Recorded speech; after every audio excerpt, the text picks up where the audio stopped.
Usually at the end of my videos, I say, let me know your thoughts. Well, I'm going to start this video by saying, let me know your thoughts. The subject is really about bad news, negative news, cynical news.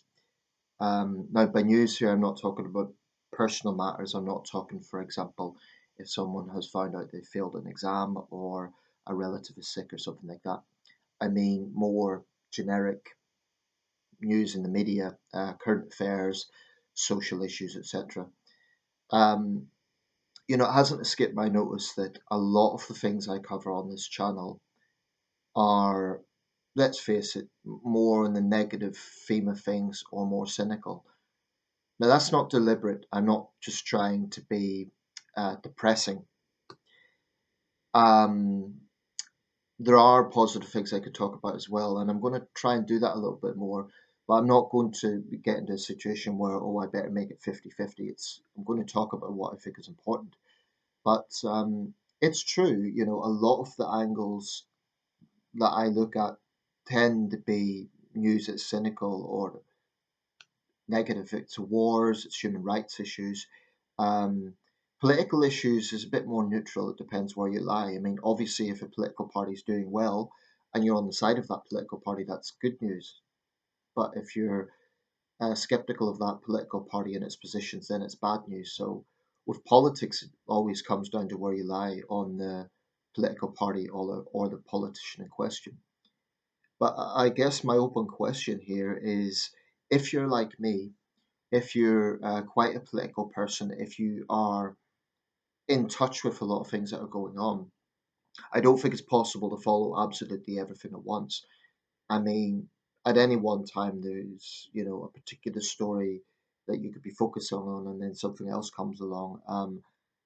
I mean, for instance, the whole Lindsay Hoyle story recently. It's important, but I didn't follow it closely because I was focused on other stories. I was focused on the second anniversary of the Ukraine war. I was focused on the Lee Anderson story. I was focused on other things that were coming up. So I think it's impossible to cover everything at once and to focus on everything at once. But for me, I'll be honest, sometimes I do get depressed thinking about the state of the world. I do get depressed thinking about just how overwhelming it can all be and the powerlessness one can feel, the frustrations. I've spoke specifically about the criminal justice system in this country, but there's other things as well, are less than impressive public transport, numerous other things, but I'm acutely aware that it's never all bad. This is the thing about news, and it's something I think we need to bear in mind. It's never all bad. Even during the height of World War II, it wasn't a case that the entire world was in flames. Even at the height of World War II, there were parts of the world that were relatively tranquil. Um, so even in what may seem like dark times, it's not all bad. So let's look at a little bit positive. Around the world today, people will be tying the knot. They'll be getting happily married, or they'll be getting into a civil ceremony, where they're dedicating their life to each other. There's expressions of love everywhere. That's a positive thing. If we look at the issue of conservation, and might make a specific video on this one, that's it's far from a battle won, but there is some positive news. Some species that were on the brink of extinction not long ago are starting to rebound. The Bengal tiger, mountain gorillas, humpback whales, those three species, they're not, it's not a case that we could be complacent, but they are on a rebound from where they were at least. The numbers are better than they were 20 years ago. So that's positive.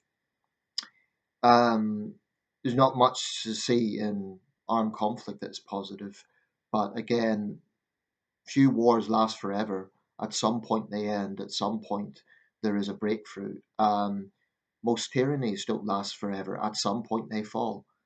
Um, I think it could be very, and it's easy for me to say this in the comfort of a safe country and in the comfort of my flat, but I think that it could be all too easy to look at the news and think it's all terrible, it's all depressing, it's all miserable. But we need to step back a little bit and think actually it's not all bad. And you can look at a negative story, but then there may be a silver lining to even most negative stories. Sometimes not much, but it's usually there somewhere. Um, so I'll leave it at that. I've got some space issues at the moment, but that's how I deal with it. Admittedly, sometimes I want to switch off. I have downtime. I go and watch. I like Friends or The Big Bang Theory. They're my go-to sitcoms. But and there's others as well. You need downtime. It's important. If you're like me, if you're a political person, that's grand. I get it. I understand why that's interesting. But even we need downtime. We need to sometimes just switch off because it could get too damn frustrating if we don't. Um, yeah. So let me know your thoughts. How do you switch off from negative news? Obviously, if you're living in that situation, you can't. If you're in a part of the world where it's right in the middle of the story, you can't. But I'm talking more about the observers, those of us who watch news. How do you switch off? Um, what's your thoughts on that?